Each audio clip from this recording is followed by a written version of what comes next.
Ruta 66. Un camino abierto a la esperanza. Los discípulos tampoco habían entendido, como le pasa a mucha gente a la que le gusta Jesús, que admira a Jesús como sabio y como profeta, pero que nunca ha entendido el detalle más importante de su muerte en la cruz.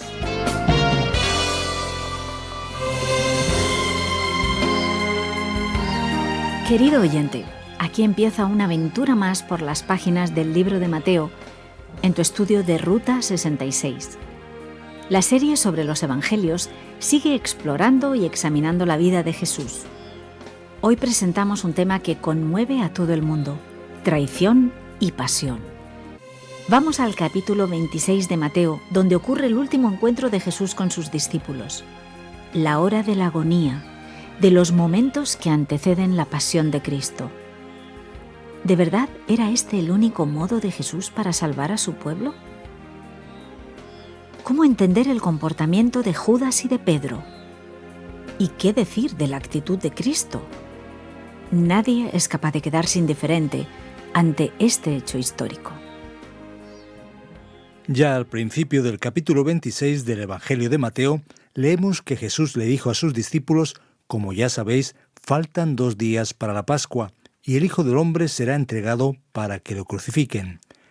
Se reunieron entonces los jefes de los sacerdotes y los ancianos del pueblo en el palacio de Caifás, el sumo sacerdote, y con artimañas buscaban cómo arrestar a Jesús para matarlo. Pero no durante la fiesta, decían, no sea que se amotine el pueblo. Seguramente ya oíste sobre la Pascua, pero la Pascua en el tiempo de Jesús era una fiesta completamente diferente. En realidad era la Pascua judía, también conocida como Pesaj. Era una fiesta que recordaba la liberación que Dios le había dado a Israel, sacando a su pueblo de la esclavitud de Egipto. Y en esta ocasión aquí estamos empezando el jueves, un poquito antes de la famosa pasión de Jesús. Es en ese instante en el que Jesús se acerca a los momentos finales de su ministerio entre nosotros. Aquí empieza entonces una conspiración por parte de los líderes religiosos, y fijaros qué actitud tan perversa.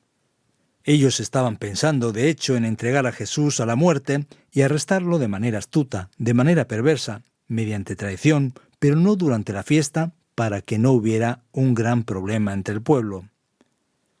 A continuación, Jesús aparece en Betania, donde él es ungido en casa de Simón el leproso. Esa unción marca la hora de la preparación para su sepultura, según el mismo texto nos dirá, pero la historia, la verdad es que es breve. Nosotros la comentaremos en un momento más oportuno. Y entonces la conspiración tiene lugar. Pero fijaros, en ese momento en el que empieza la pasión de Jesús por medio de una traición, Jesús va a estar aquí entre amigos y enemigos. ¿Y qué cosa? Un amigo se convierte en gran enemigo. Hablamos de Judas Iscariote.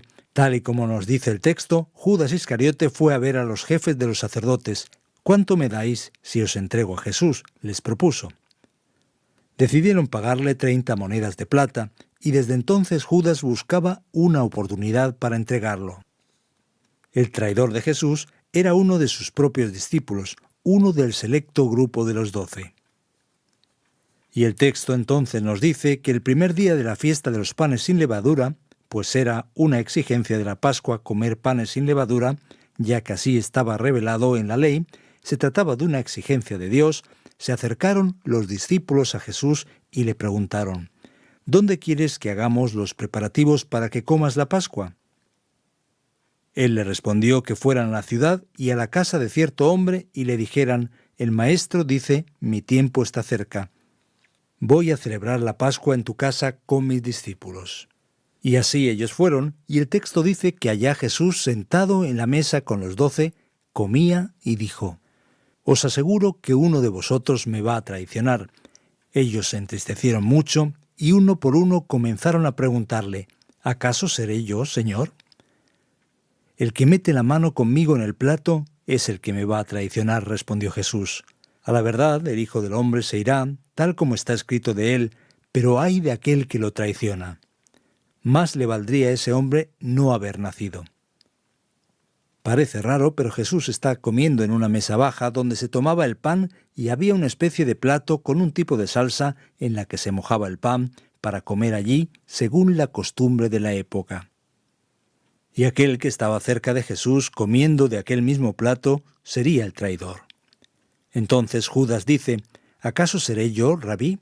Y Jesús inmediatamente le contesta: tú lo has dicho. Mientras comían, Jesús tomó pan y lo bendijo. Luego lo partió y se lo dio a sus discípulos, diciéndoles: tomad y comed, esto es mi cuerpo. Después tomó la copa, dio gracias y se la ofreció diciéndoles: bebed de ella todos, esto es mi sangre del pacto, que es derramada por muchos para el perdón de pecados.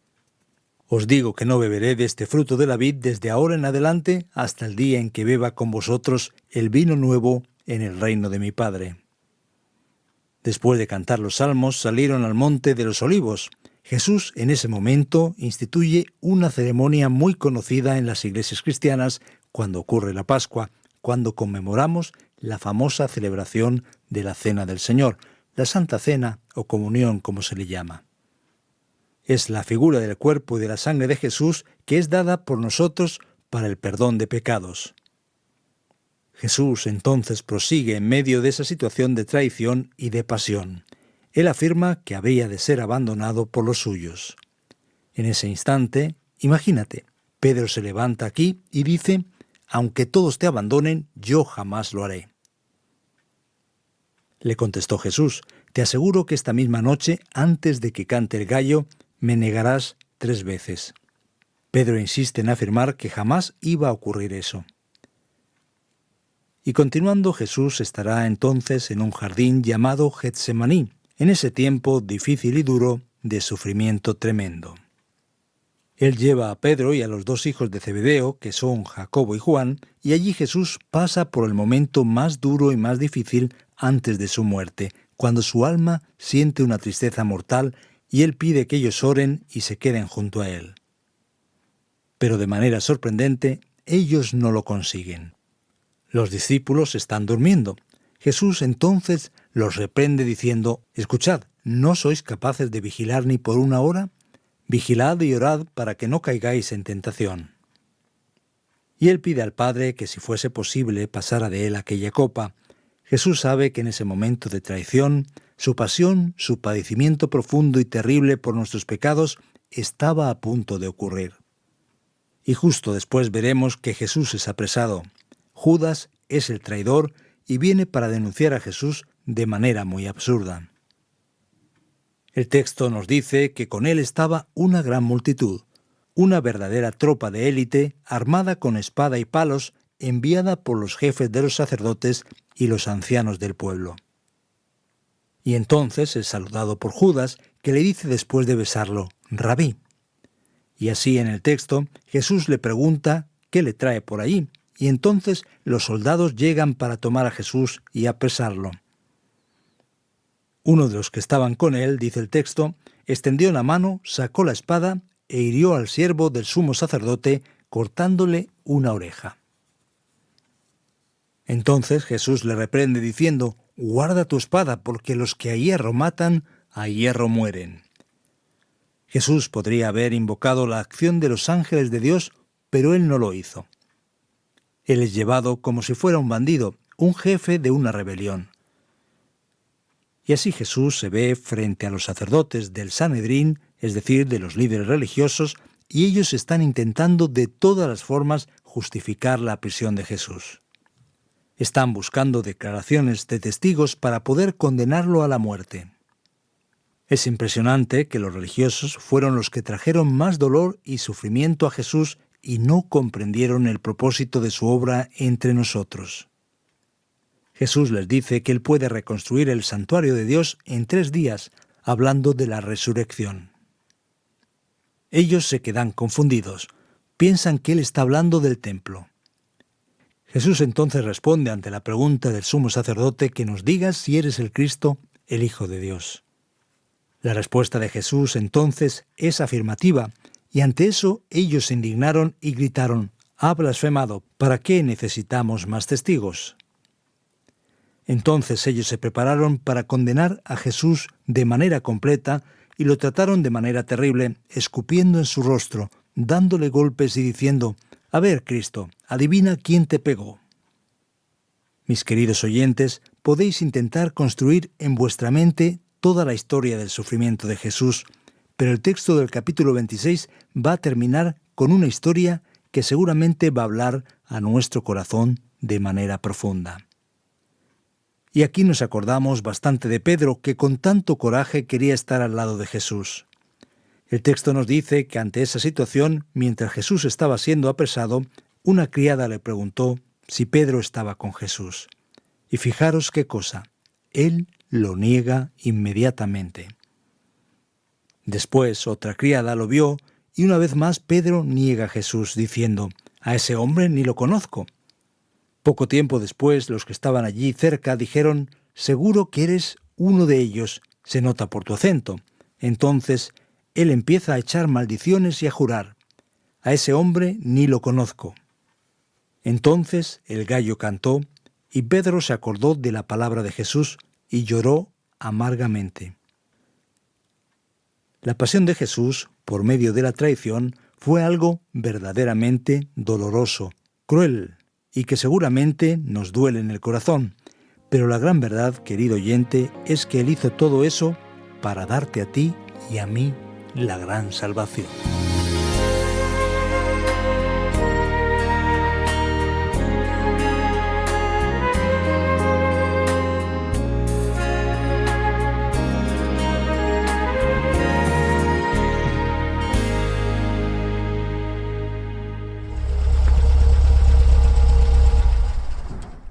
Qué bueno es este viaje por las páginas de la Biblia.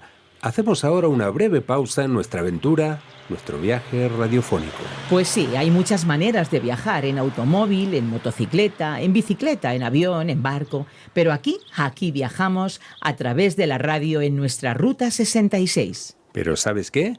En Ruta 66 no solamente viajamos con la radio tradicional, también podemos disfrutar de Ruta 66 en plataformas digitales. Es verdad, son diferentes vías por las que podemos aprender de la palabra de Dios con los estudios de Ruta 66. Buscando RTM Ruta 66, podemos elegir diferentes formas en las que seguir con nuestro viaje bíblico. Al final del programa toca explorar las diferentes opciones. Ahora volvemos con nuestro estudio. Ruta 66 es un programa original del profesor de Biblia Luis Sayao, producido por Radio Encuentro, Radio Transmundial en España, traducido por Mateus Rodríguez y presentado y adaptado por el profesor de Biblia y comunicador evangélico Fernando Díaz Sarmiento. A continuación de nuestro estudio en Mateo capítulo 26, llegamos a nuestra sección de preguntas y respuestas.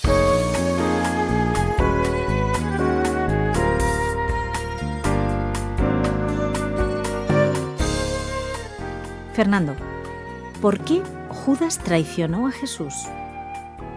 30 monedas de plata no parece ser mucho dinero para algo así. Ese asunto es muy interesante, Pascal, y en realidad no tenemos ningún texto en la Biblia, en ninguno de los 4 evangelios, que hable en detalles directamente sobre que Judas traicionara por este o aquel motivo. Pero podemos razonar con el texto bíblico para intentar llegar a la comprensión de ese fenómeno. Vamos a recordar que Jesús llamó la atención por ser capaz de hacer milagros extraordinarios, y esos milagros que Jesús hacía seguramente traían una expectativa especial y extraordinaria sobre las personas. ¿Cuál era su sueño? ¿Cuál era el interés de las personas en la época de Jesús allí en Israel, en esa tierra después llamada Palestina? Ellos estaban esperando a alguien que les pudiese librarles del dominio romano. Los romanos en esa época dominaban la región y el pueblo judío vivía bajo ese yugo romano. Así que es muy posible que Judas tuviese esa expectativa en relación a Jesús. Él podría pensar: vaya, ese hombre con todos los milagros y cosas diferentes que puede hacer, creo que con él conseguiremos llegar lejos, creo que alcanzaremos nuestras metas y por fin, de una vez por todas, nuestra liberación. Así que todo indica que, humanamente hablando, descubriremos que Judas termina decepcionado con Jesús, por así decirlo. Parece que Jesús no traerá la liberación esperada, por lo tanto parece que esa es la razón más aceptable y comprensible por la que Judas decide entregar a Jesús de la manera que vemos descrita en los Evangelios. Esta reunión aquí es interesante. ¿Qué clase de cena fue la que organizó Jesús? Parece ser su despedida del grupo. ¿Qué está pasando? Mira, Pascal, la Cena del Señor o la Santa Cena fue instituida por Jesús en ese momento. Era la fiesta de la Pascua la que estaba ocurriendo en el calendario judío. Jesús hizo esa reunión particular con los discípulos. Era un momento sin duda especial. La cena implicaba comunión, una reunión singular, cuando la gente come junta. Pero esa cena fue diferente porque Jesús, en primer lugar, enseñó la unidad del propio grupo alrededor de su persona. En segundo lugar, Él estaba en realidad explicando lo que estaba ocurriendo y lo que iba a ocurrir. Y es que los discípulos tampoco habían entendido, como le pasa a mucha gente a la que le gusta Jesús, que admira a Jesús como sabio y como profeta, pero que nunca ha entendido el detalle más importante de su muerte en la cruz. Así que Jesús explicó por qué Él estaba siendo entregado y quiso dejar, digámoslo así, una especie de recuerdo que vivimos casi que dramáticamente.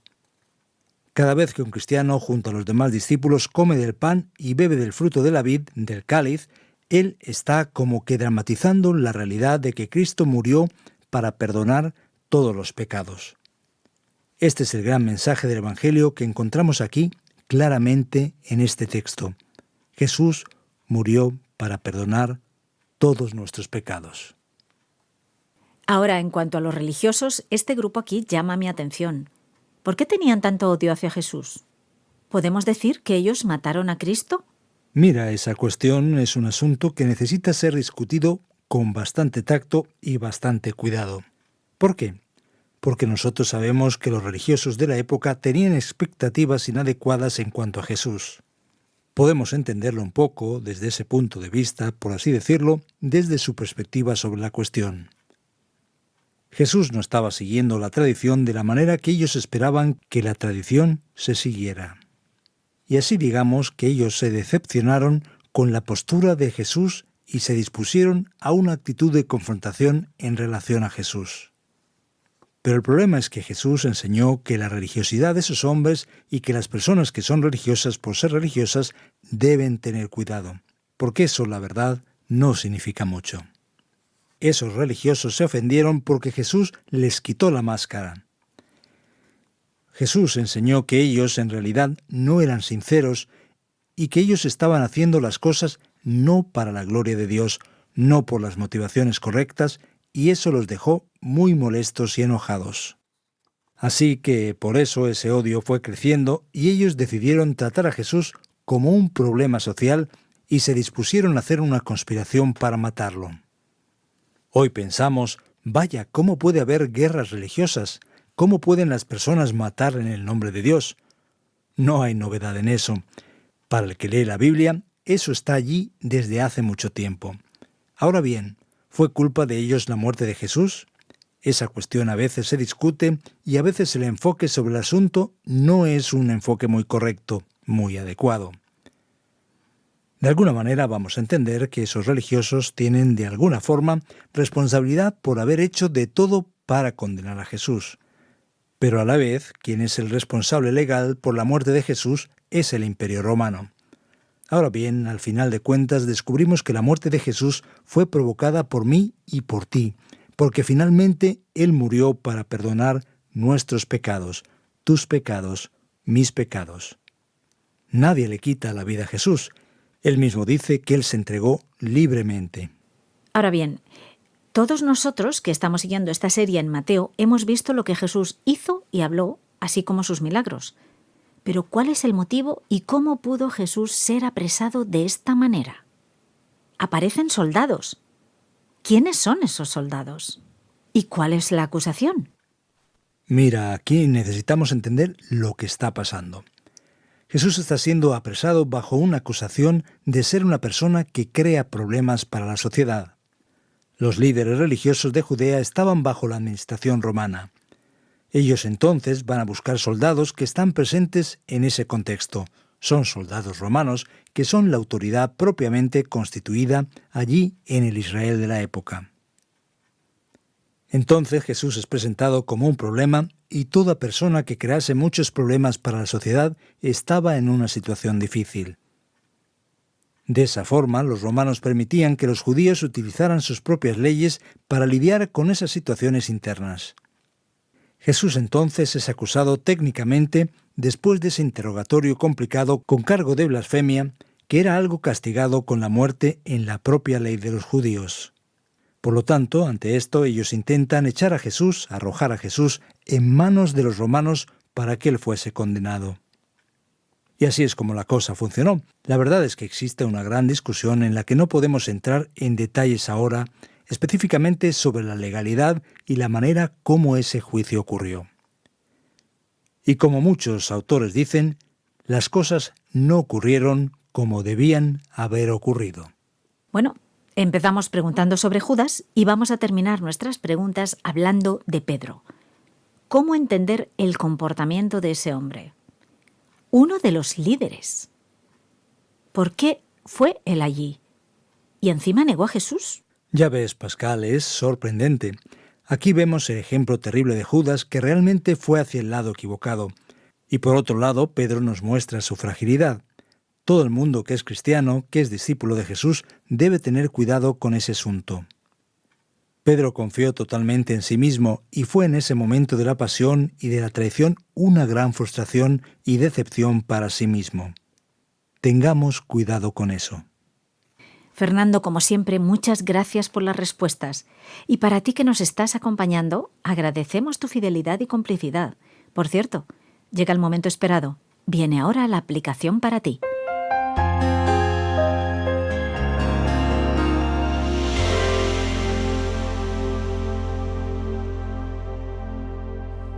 En el programa de Ruta 66 de hoy, nos has acompañado explorando el capítulo 26 de Mateo. Nuestro tema, como recordarás, fue traición y pasión. Así es, nos has acompañado quizás triste y quizás indignado al ver cómo Jesús fue traicionado y entregado a la muerte después de una conspiración en su famosa pasión. Seguramente conoces la Semana de la Pasión de Cristo, como tantas personas se acuerdan de eso de manera incluso conmemorativa y muestran su preocupación por Jesús. Mucha gente se queda apenada, triste por él, llora y siente con mucho dolor en el corazón todo aquello que ocurrió con el Señor Jesús. Pero querido amigo y oyente, presta atención. El sentido de la historia de la pasión es que Jesús se entregó por su libre voluntad para darme a mí y a ti perdón y salvación.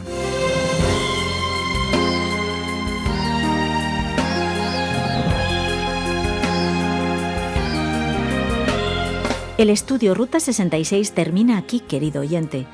Gracias por formar parte de esa audiencia fiel que crece día a día. Recuerda que también puedes seguirnos en nuestro podcast en la aplicación RTM 360. En Facebook nos encuentras como RTM Ruta 66. Recuerda que hay un medio directo para comunicarte con nosotros. Esperamos tus sugerencias, preguntas y comentarios en el WhatsApp 601 20 32 65 con el prefijo 34 desde fuera de España. También tienes el correo electrónico info@radioencuentro.net. A los mandos técnicos un día más estuvo Andrés Ocampo y te acompañó Pascal Osorno. Hasta la próxima. Contamos contigo en nuestra particular Ruta 66. Un camino abierto a la esperanza, un encuentro con el autor de la vida.